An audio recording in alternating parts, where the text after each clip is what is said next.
Our guest today sold his high-ticket dropshipping business, tried to launch a cold plunge brand in Italy, watched it fail, and then built his next company in 2 weeks using AI.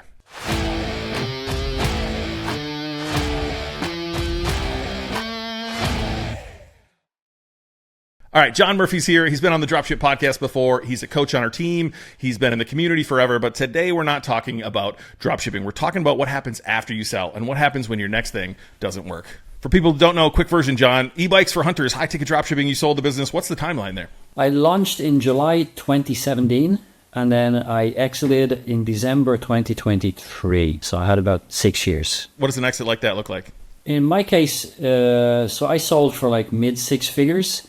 If I'd have sold the year before, it would have been seven figures, but I thought the COVID boom was just going to continue to go, and it didn't. So I sold on the way down, but no regrets. I still wanted the exit, so it was like a nice full circle moment. Yeah, I don't think you're unique in that fashion, right? Everything was booming. You're like, this is going to last forever. And in reality, that was euphoria. And you should have been like, you want to give me millions of dollars for my business? I will take that today, right? What were you thinking when you sold, right? You said you sold on the downturn, but you still said it was the right timing. Did you have a plan for what was next? The only mistake I made in selling was I didn't have what's next plan. That was just it was the big thing. So when I sold, I figured, okay, I don't need to work for a while. I can just do what makes me, do what I like. Maybe the more creative aspects, I'll dabble here. And I ended up bouncing around from idea to idea for a lot, which was actually, it turned out to be an expensive hobby because I was starting things and not finishing them and not really getting anything done. So I really would have liked to have a better plan for afterwards, because I could have just been a lot more focused and direct about it. But look, at some point you stumbled on doing cold plunges. Specifically, you're from Italy, you can probably hear your accent, right? You decided to launch a cold plunge brand there. How many ideas were in the pipeline, or did you dabble in before you settled on, hey, I'm going to give this thing a real go? I still have an affiliate marketing blog that I still own. I don't spend a lot of time on there. I was close to buying a few different stores on Flippa. One actually I really liked, just because it felt like it was just bizarre. It was actually a sex toy business selling butt plugs, and I just thought that was just like the most bizarre thing, and that might be cool to own for a while. Like, what do you do? What do you do for work? I sell butt plugs, kind of thing. So I was actually really close to buying that. It was a good, like, the numbers were good. I hate running ads. I'm just no good at it, and I figured that was going to be an SEO play anyway. So I was close to buying that,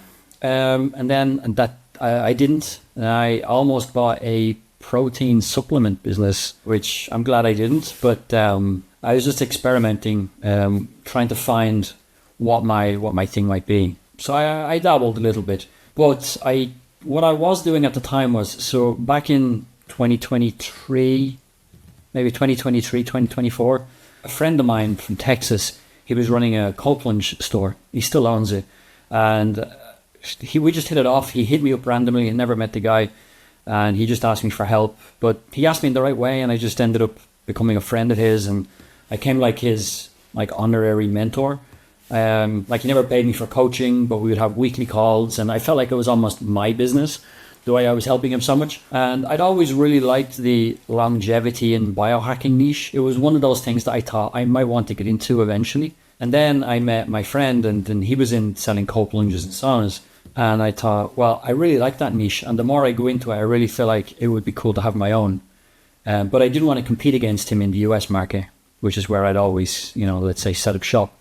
But because I live in Italy, and I've lived in Italy for 23 years, I decided that I would do it here. There were lots of really good reasons to do that, but there were also the same reasons why it inevitably failed. You said you were going to be the first one in Italy, right? So in your own words, it failed, right? What happened? I made certain assumptions, and those assumptions were right, but they were also the downfall. So cold plunges still is not a thing in Italy. I don't know, they don't do it. The gyms don't even think it's important. Like, it hasn't reached Italy yet. And now I knew that coming in, and I thought, I'm going to be the first. And yes, it's going to be harder because the demand isn't there. But when it does, I'm going to be the only guy, or the first guy, or the one with the most traction. And that turned out to be a really expensive experiment, because building awareness is a lot harder than, supplying demand. And I found myself like just gifting products to MMA fighters in the Italian Cage Warriors community, and sponsoring and influencer marketing and SEO work. And it was a real grind without a lot of traction. So that was one assumption. I was right, but once I was in the thick of it, I was like, this is a real grind. And I just didn't really like. I was like, when is it going to? When do people start realizing that cold plunges is a thing? It still hasn't happened yet. But the other assumption, I knew everybody I spoke to, everybody in Italy, they all said, "You're mad. Do not start a company in Italy. It's absolutely terrible. It's set up to make you fail. They trip you up at every hurdle." And I was like, I just had an exit. If I can do it in a different country, I've never even lived. I can do it in Italy. Yes, there might be some more red tape, but I know what I'm doing. And I was too cool for school. I didn't want to listen. I was like, well, I can do it. And then it was just no matter what you do, you have to pay for. Like, I spent more money on bureaucracy than anything else. I was paying taxes. I was paying business taxes and personal taxes before even making a sale, just because I own a company. And I was paying for my pension contributions from my personal account, even though I didn't have a salary, because I still wasn't profitable.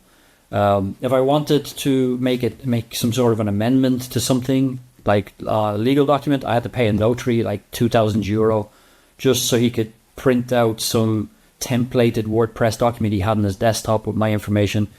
He stamps it, I pay him $2,000, €2,000, and then I go to my accountant, who I legally have to have on retainer, and then pay them to then take the document and then give it to the department that needs to file it, whatever. So it was just, I could just see my e-bike generation money just dropping and dropping and dropping and dropping. And it wasn't fun, because I felt like all I'm doing is I'm just paying other people money. I'm paying the government money. I'm paying the people that need to be in the chain. They're all getting rich, and I'm just the one paying everybody's salaries.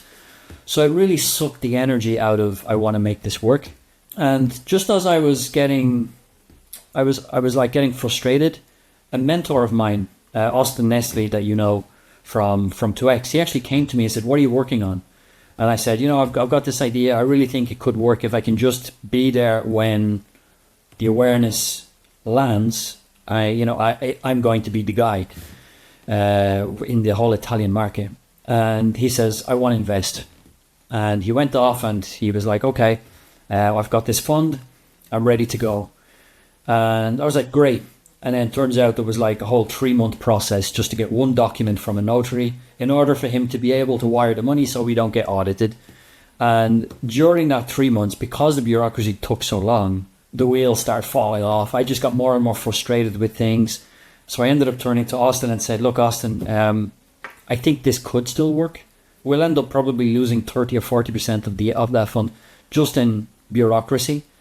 I don't think you'll be happy in a year. So let's just stay friends. Let's not ruin the relationship. I'm just going to file for liquidation and walk away." You said a million things in there, so I'm going to ask you. I'm going to break down a few of those things in there. Yeah. Look, so first off, bureaucracy sucks, right? We had a company who was headquartered in California, and so it's easy to take for granted what we have in America, because I've been here forever, right? And I'm sure a lot of Americans are listening to this who's like, "Man, I'm so glad it's easy to start a business here." My first taste of bureaucracy was California. There's fees upon fees and LLC fees and just unbelievable amounts of things that we had to handle over there. And thankfully, we had a main partner who was doing most of that, but it felt like every call they would come to, they were like, "Well, we got to pay this fee and we got to pay this fee." And so it sounds very similar in Italy. I can imagine how frustrating that is. Yeah, so from what I understand by California is the closest thing to European red tape and, policies and stuff. Yeah, and you mentioned one other thing too, which is something I don't think people think of when they're like launching their own product, is the cash conversion cycle, right? Like, first off, you have to get some demand going, right? You talked about having to generate demand, where in your old business, you're retailing other brands, other products where they have demand, and you are capturing some of that demand, right? So you have to generate the demand, but you can't generate too much demand, because you only have so much product, right? And so when you get about halfway through your product that you probably given away and sold a couple, you have to find money to go order more. Yeah. Right. And so there's still no money in your pocket, but you made profit, right? And it sounds like in your country, you better pay some taxes on that profit right away instead of being able to, write off the next purchase of inventory, right? And so like the product businesses, you never seem to get to cash flow actually in your pocket, right? And so even if you create that demand, and you hopefully don't create too much, because if you create too much, then you're out of business because you can't even fulfill that demand, right? But if you create just enough, then you have just enough to go buy the next thing, and just enough to go buy the next one, and just enough to go buy the next one. And so it ends up taking years before you actually are able to put cash in your pocket. And I don't think that gets talked about enough. Certainly you're building brand equity, you're building something of value, but man, you're broke the entire process. Yeah, and during this process, I remember, so I was spying on some other European competitors just to see what they were doing. Nobody was advertising in Italy, and nobody was translating their websites to Italian. So the Italian market was very, very untouched. And in fact, they didn't even know what a cold plunge was. But I was watching the Dutch and the British companies that were like, miles ahead. And I was on their email list, and one of them emailed and said, buy some product and own a small fraction of the business because we're raising funds to go into to break the US market. If you want to sign up, you'll get all of the paperwork, you'll see all of our earnings. And I was like, oh, access, great. So I feigned interest in buying a portion of one of my big competitors' businesses, and they sent me all the paperwork, all the documentation, all their debts, all of the finances, their projections and everything. And the numbers were brutal. Like, they were robbing Peter to pay Paul, and then robbing somebody else to pay.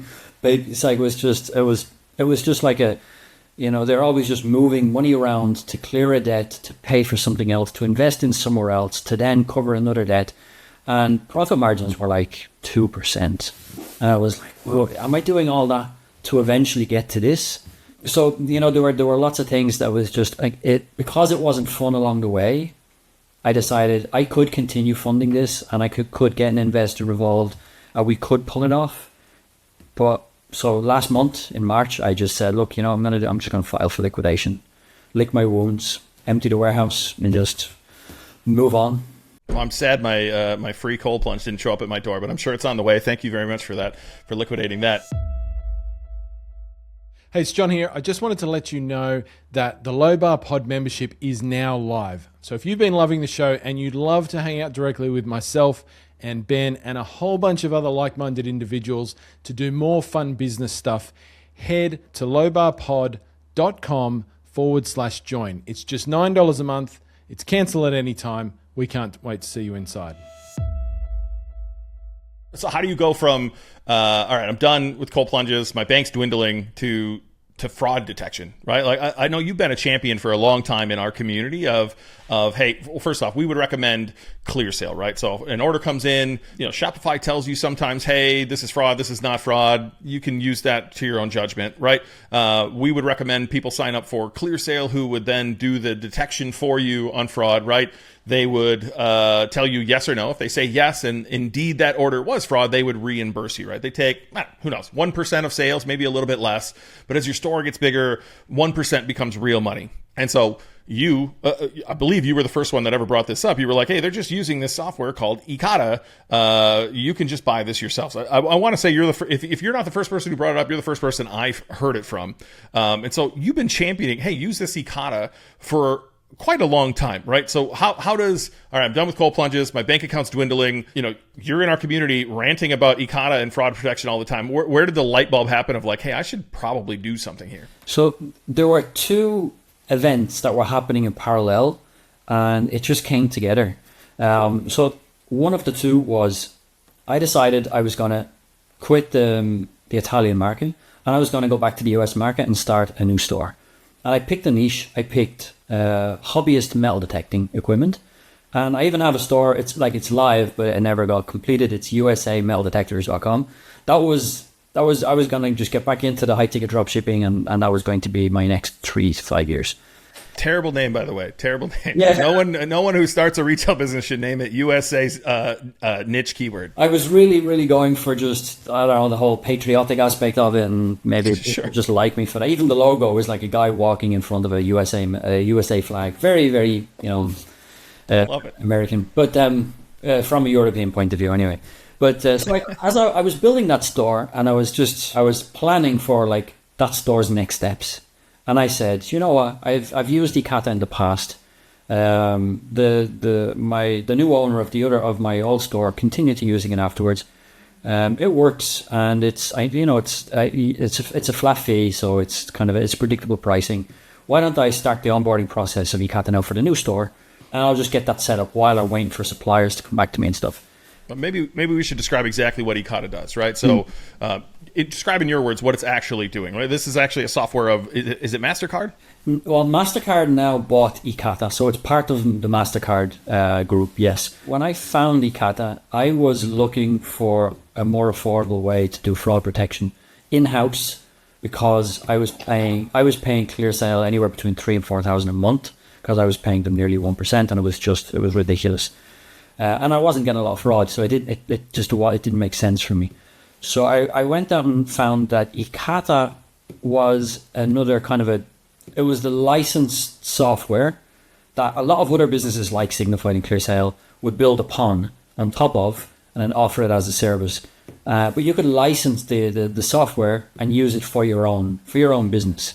So instead of being protected, like insured in case it is a fraud, you do roll the dice yourself, but you get a lot more information, so you can make a more informed decision. So you would use Ekata to enter all the customer information, and you would get results and some parameters based on whether it's like high risk, low risk, or medium risk, and then you make the determination yourself. But it was predictable, it was affordable, and yes, it's not you're not insured by anything, but I was comfortable with that because I wasn't in a high risk category, not really. But what's it doing essentially, right? The customer data comes in, you're putting in, hey, this is their name, this is the address that they're saying bill to, this is potentially a different address that they're saying ship to, here's the IP address coming in. What other information is that platform taking in to help you determine, hey, yes, this is a real person, or this is someone impersonating someone?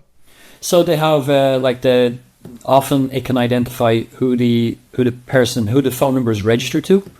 If it's a landline, if it's an internet number, it will tell you if the email had been created that same day, or if it's an old like AOL account from like 98 or something. So there are all certain things. It doesn't tell you whether that's good or bad. It tells you the information, and then you can go and make a determination. So you learn what red flags are and what are not. So you can then go and make a determination of, I feel comfortable taking this sale. So when I started using Ekata years ago, I just learned how the tool worked, learned all the red flags, and then trained my team, because eventually it was going to be my team that were going to be looking at all those orders and not me. So we had a good in-house process using Ekata. So we would just in-house vet all of our orders. Yeah, and I don't think you're alone in that, right? We have a bunch of our own students in our community who use this to vet their orders, as they don't want to pay that fee. I think there's a lot of big businesses who are doing this, right? Their team is doing this. Somebody has to go through here and at least make some sort of determination on whether there's fraud or not. And certainly in our community, we sell high ticket items, and you're going to care more about capturing fraud when you're selling a $4,000 item than when you are selling a $40 or a $20 CPG type item. So I think this is more prevalent. Using it yourself in a community where higher ticket is essential, but I do think there's a lot of lower CPG brands that are using stuff like this too, or using a company like ClearSale, or using a company like, I don't know if Signify is still around or not. There's lots of companies like this that will do this as a service. Yeah, and like Signified, ClearSale, they've got large market share. But I wanted to have Ekata because I had thin margins with e-bikes, so my overhead was expensive, and my highest expense was ClearSale, so that's why I went that route. And that's why I wanted to put it on USA Mail detectors, because I figured let's just start properly. I'll get everything in place. And ever since they've moved to MasterCard, every time since MasterCard has taken over, it was painful. After 6 weeks, I basically replied to the VP of sales. I just told him to go stuff it. I was like, look, I don't want it anymore. I couldn't get on a call with them.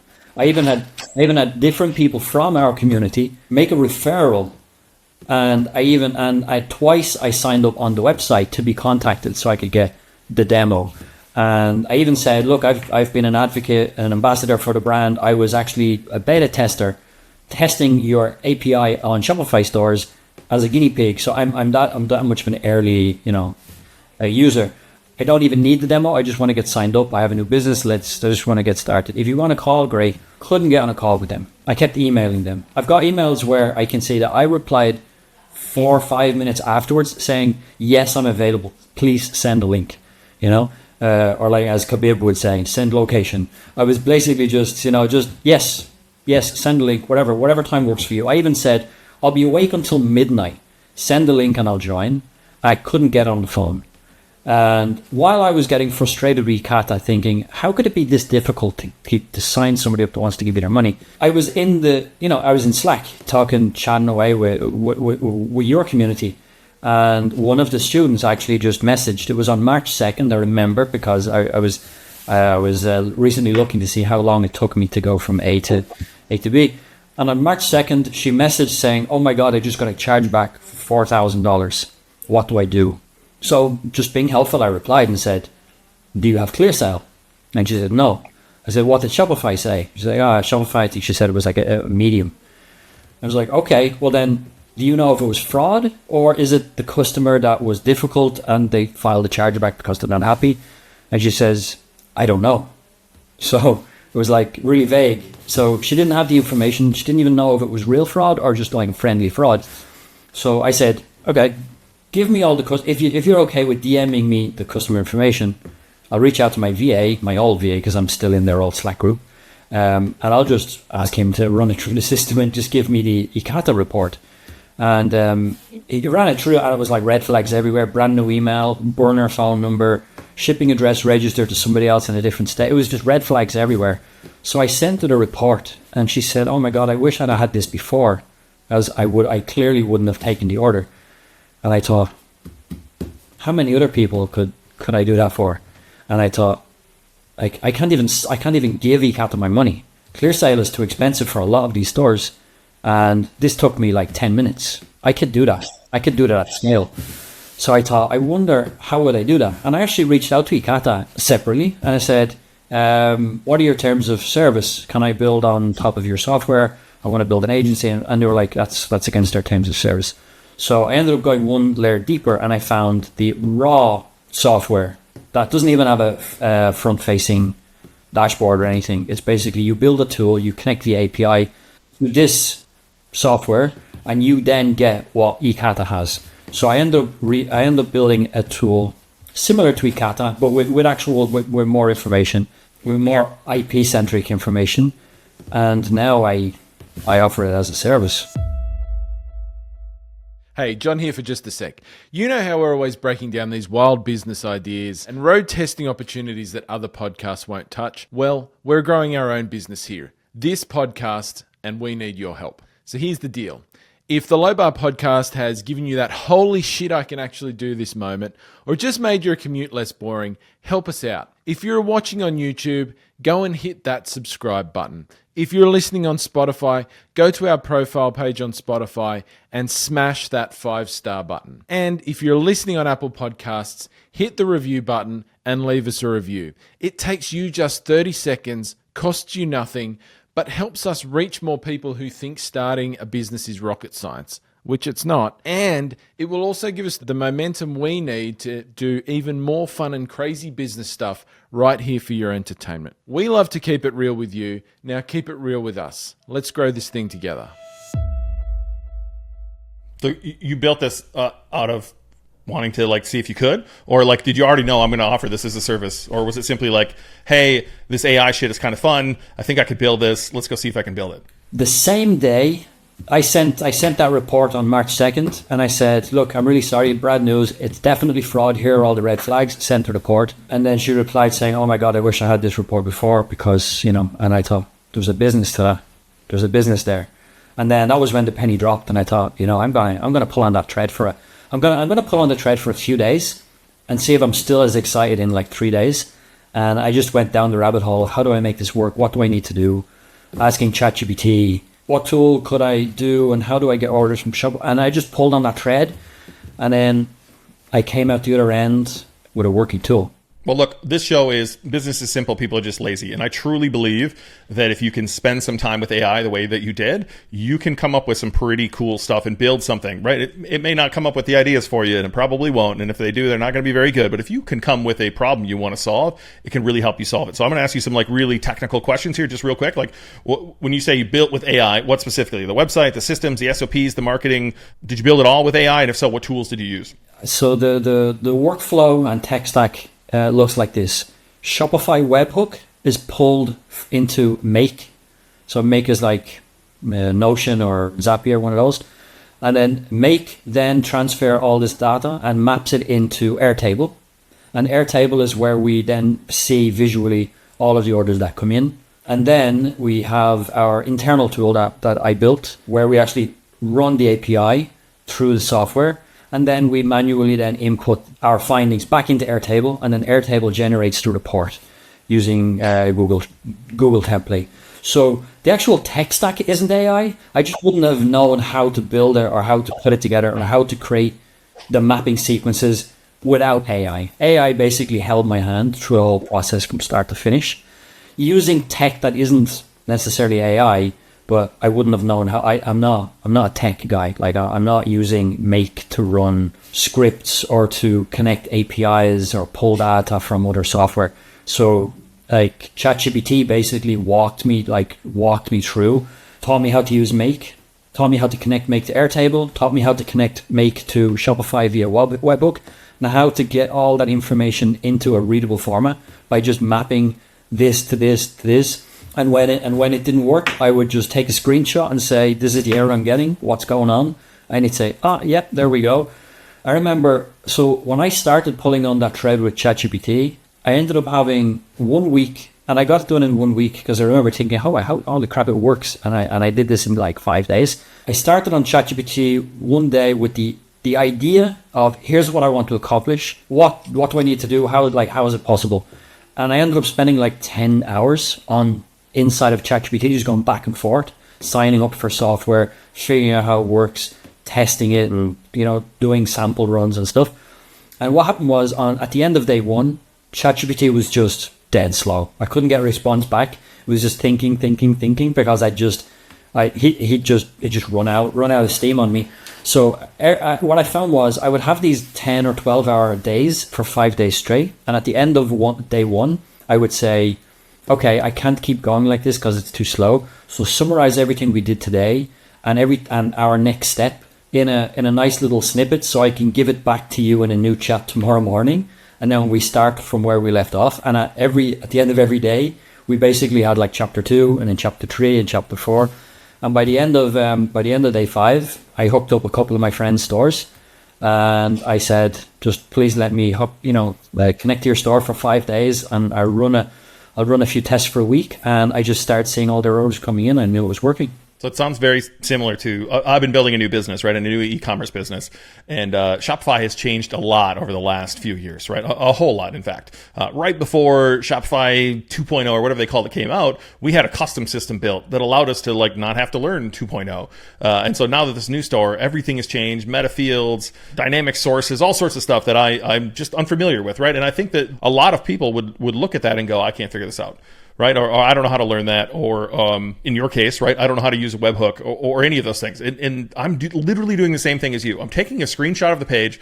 I use Claude. I pull it into Claude, and I'm like, hey, what the fuck? What do I need to do here, right? And it'll explain it. If it's too complex, then be like, hey, I'm a little slower than that explanation. Slow it down for me, right? And it'll slow it down for you and kind of walk you through stuff. And it gets stuff wrong. Don't get me wrong. It's like, it's telling me where to put stuff in my theme that it doesn't exactly know where that code is. Perhaps it's using like outdated information. I know when I give it some Merchant Center stuff, it's telling me to click buttons that don't exist anymore. I know that's the old Merchant Center and things like that. And so it's not perfect, right? But like you have a partner next to you that can help you solve a lot of the technical things that I think hold a lot of people back. And so I find it very interesting that you honestly did a very similar process in building this business. Look, I have another question for you. So I had an idea on a walk not quite ready to tell the whole world about this idea yet, but probably soon here. We'll say it on the podcast. Had an epiphany on a walk, brainstormed shut off the podcast I was listening to, open up ChatGPT, brainstormed the whole business. It told me to go use Lovable, and I built a whole business in Lovable in about 2 days. But I was missing one key thing. I'm curious if you ran into the same thing. It's very easy to build the front end. It's very easy to build all the systems that you need, right? There's a whole back end that I hadn't even considered. And so when I asked Lovable, hey, am I missing anything? It said, yeah. Hey, don't forget about like security, infrastructure, and the fact that you don't want people's data mixing, and there's a whole lot of pieces there. So I'm curious if you ran into that same the obstacle as you came along. You're like, it's very easy to focus on the front end, but did the back end kind of whip its tail around and smack you in the back of the head? Not yet, and it would have in my next step, but because I want to move fast, yesterday I hired a developer to build the FRIQ tool 2.0, which will have all of the client-facing aspects. So login credentials, no bleeding of one client's orders with another client's orders, and no one client can see somebody else's. And because that's next. So basically what happens is that we do all of the review manually. So me and my analyst and another analyst is starting on May 4th. And we see everything, we look at everything, and then we manually give our findings in like an investigation. The investigation results are here already, and then that is then generated into a standard format PDF, and then we send the PDF to the client. That's version 1. Version 2, which is I am starting as of yesterday, is I'm going to reduce the workflow for us internally. And instead of then having to generate the PDF and then send the PDF to the client, all of the information we input in their table is then going to be presented as a results page on a client-facing dashboard. So they'll get a notification to say, your review has been performed, here are your results. They go onto the dashboard and then they can see it. But that's when the complexity begins. So they'll all have their own credentials to log in. They can only see their stores of orders and not every other client's stores of orders. And they'll be able to see previous orders so they can filter and stuff. So once it got to that stage, I was like, I think I'm going to get a developer to build something for me. And I'm actually going to take off for 2 weeks. I'm going to be in Japan for two weeks, and it takes 4 weeks to build. So I'm like, okay, start now. I'll see you in 4 weeks. And then I'm going to roll out version 2. But I know exactly what you're talking about because I had those conversations with ChatGPT. Yeah, that was the exact step where I was like, oh yeah, yep, for sure. The person who's ordering this doesn't want to see, what John's ordering and doesn't want to see what Sally's ordering. So yeah, I'm not shocked by that. So what surprised you about this process with AI? Because honestly, I think more people just need to use it. I think there's a lot of people who are they're dabbling. Maybe they get it a little bit, but you could do a lot of stuff with this. And I would say I'm a power user at this point. I'm using it constantly. I'm trying to get even the plebs, if you will. I'm trying to get my dad, hey, just go talk to it every once in a while. Like, you're sitting home, you're retired, you're alone. Like, just go talk to it every once in a while. I bet you'll find a new friend if you want, also like go down some rabbit holes. What surprised you about this process now that you've went a little bit deeper than the average person? Once I go beyond what I normally use ChatGPT for, and like I go further and further each time I really have to go and figure something out. And then when I come at the other end, it feels like I've just developed a superpower. It's like, it's kind of like magic. It's very, very exhilarating. When I, as somebody that's never built anything before, I didn't know what make was until ChatGPT told me it would work actually really well. I come out, and the thing is now, because I've used AI and I built something I wouldn't have been able to build without it, not only do I feel like this is great, I wouldn't have been able to do it without AI, but the process that it led me down, it didn't just, there's your tool, go and sell it to the world. It taught me how to build a tool. So if something breaks, not only do I have AI there to accompany me to try and fix it, I know how it was built because I built it myself. AI didn't just run some code and then spit out some fancy project at the end. I know how to fix it if something goes wrong. I know how to troubleshoot. So I've leveled up my skills to a degree that I never thought was possible. I think too many people use it to have it tell you what to do, right? Rather than like teach me, right? Just you go do it. Think for me rather than teach me how to think, which I think is the real power of having a true supercomputer in your pocket. At this point, there's no excuse for anyone to not like do anything. Like you have a supercomputer in your pocket, and it's not going to be perfect, right? We have people who get on sales calls for our course, and they'll be like, "Wow, can't AI just teach me this?" And I'll be like, "Yeah, I'll sit here while you go try to talk to it." It doesn't quite get a lot of stuff right, if I'm honest with you, right? But like when it comes to the technical side of things, of like, here's my idea, here's how I'm thinking I want this to work, can you work me through the technical pieces of it? Absolutely. It can help you put things together that you just said you would have never been able to solve on your own, or it might have taken months and months and months, or hiring a developer to solve. Yeah, I wouldn't have got to the end of it. Like I would have just got frustrated and said, "Oh, screw this." You know, I wouldn't have come out the other end, and it was great. You launched this. What's the response been? Like, how are people reacting to it? What feedback are you getting from early users? They absolutely love it. So I only have a few clients in there now because I literally just launched 3 weeks ago. It hasn't even been a month, so it's very early. But the early users are very excited. My first client, Bill, day one, caught fraud straight away, like day one, and there was a very blatant high risk order that came through, and he was very pleased to tell me about that. So that was good. Like in 3 weeks, we've gone through. We're at about $650,000 for over 400 investigations performed in 3 weeks, and it's ramping up because more people are interested. I'm talking to other people as well. What I found is that the few early adopters is that like actual. So my first client, his name's Bill. He's actually an Ekata user, so he understands the concepts and stuff. But I'm saving him so much time and saving his team so much time that I've basically taken work off their plate. So, like a simple example, he has a very competent assistant who goes through Ekata, performs the review, and then makes a determination. That takes them about maybe 15, 20 minutes, and then they process an order. They have like 10, 15 orders a day, sometimes even 25, 30 in the summer. So that's a lot of time. But when it's not very conclusive, this is a low risk order, the assistant, like the VA, isn't making a judgment call. They're going back to Bill and saying, "Hey Bill, we've got this scenario, here's the scenario, I'll send you the link," or whatever. And then Bill's taking time out of his day to then make judgment calls regularly, because there are a lot of these, let's say, medium risk orders. So because what we do is we don't just give somebody a low, medium, or risk, low, medium, or high. We tell them what the signals are, what we think, and then we join the dots, because there are certain red flags that are just plausible in everyday, life. So we say, here's this, but considering all of these other factors, here's what's really going on. So this is what we recommend. And then so the person that receives the report can then just go and either place the order or decline. So I'm saving time for the person who's actually supposed to be looking at it, and also the business owner, who doesn't have to be pulled back into the day-to-day to make these judgment calls. So for that reason, that one particular customer is fantastic. Is just very happy. Yeah. Shout out Bill. Bill might be one of my favorite people I've ever met through this entire e-commerce journey. I've worked with him one-on-one. I've worked with him as a student. I've flown out to Arizona and hung out with him. Like, I love Bill to death. So shout out him starting this, and like you said, you're saving him time, right? But you're not just saving him time, you're saving him cost, right? So walk us through the pricing. You and I kind of went back and forth on this. I told you should charge more, right? And so, where did you start with pricing, and where did you settle, and where do you think you're going to be? That's a good question, because I had a 4-hour conversation with ChatGPT about this yesterday. So there we go, we're using AI again.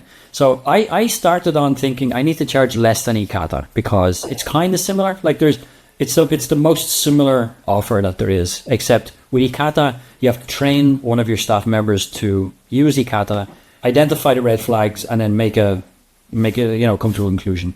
Whereas we have a similar tool as Ekata, but we're the trained eyes and investigators doing the review and then just giving you the outcome. So we are saving you in some ways, but I still felt like I needed to charge less. So I had started thinking, well, $199 a month is less than Ekata, and that's cheap. But talking to you, I immediately realized that that's not going to fly at all. But I still didn't want to charge too much.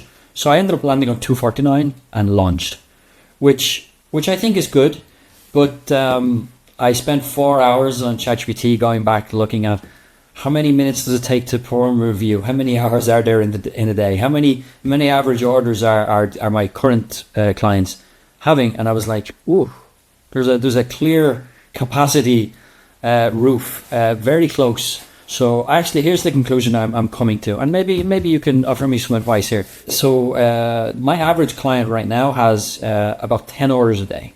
The capacity by charging $249 a month, I know that my break even, including tech stack and analysts and just random fees, my break even is 5 clients. But if they all have an average of 10 orders a day, my capacity is also 5 clients.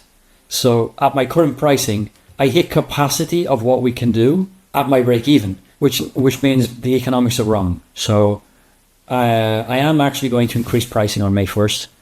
And I haven't settled on the number yet, but it needs to be higher because I need to be able to have, obviously the business needs to be profitable. And I need to, sometimes we just need 45 minutes to go down the rabbit hole and look up other things outside of our tool when we just don't have a conclusive decision for a store. Sometimes we just need to spend more time. Like today I went on somebody's Facebook profile to get a definitive, yep, it's her. And sometimes we just need the time to do that. So I can't be saying it's 5 minutes, make a decision. Otherwise, it's not going to be a great product. So I came to 2 conclusions.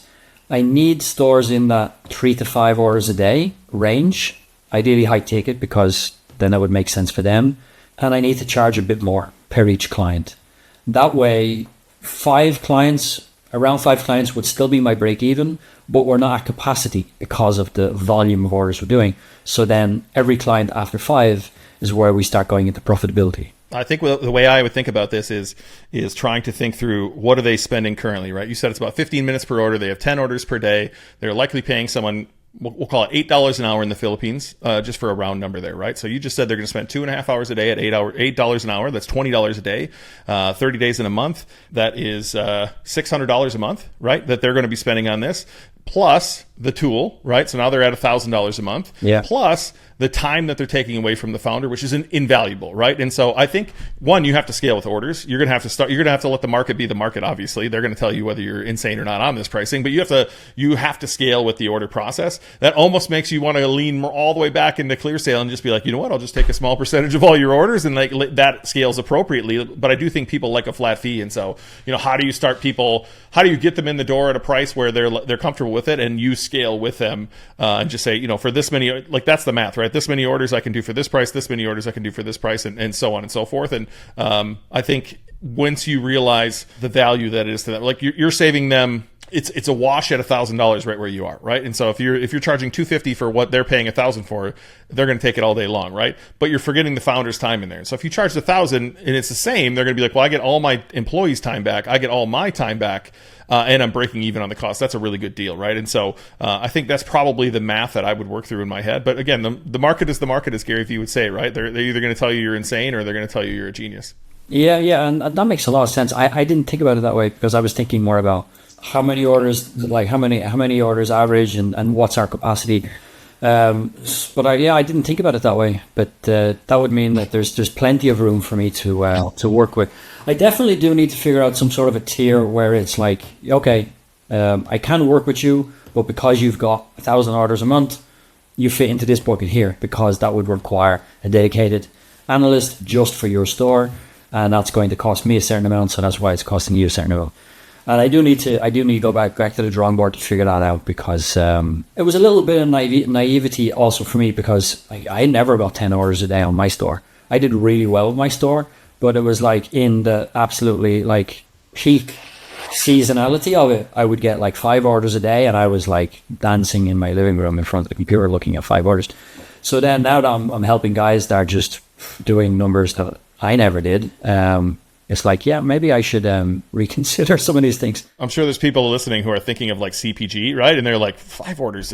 You did 5 orders a day on your best day, right? And that's the beauty of what we do on the high ticket stuff, right? When you're selling $4,000 e-bikes every day, that's $20,000 a day in revenue. And certainly there's people, Bill's one of them, but there's a lot of people in our community who are, approaching 8 figures, and some of them into 8 figures that are doing, massive, massive numbers. Yeah. And the thing is, another person from the community that is on that level, who actually came to me and says, "Oh, I'm ready to sign up.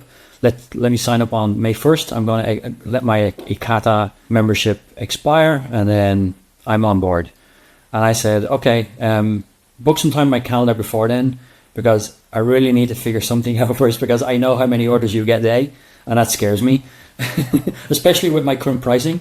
So I don't want to make promises that I can't fulfill, because at the end of the day, it's still a human in the loop service. We're like real analysts. Like, I'm looking at 50% of the orders, and Ramon is my other analyst. We're looking at 50% of the orders, and it's not going to an AI coming back with a result, and then we're just translating. We're literally like typing information and giving context.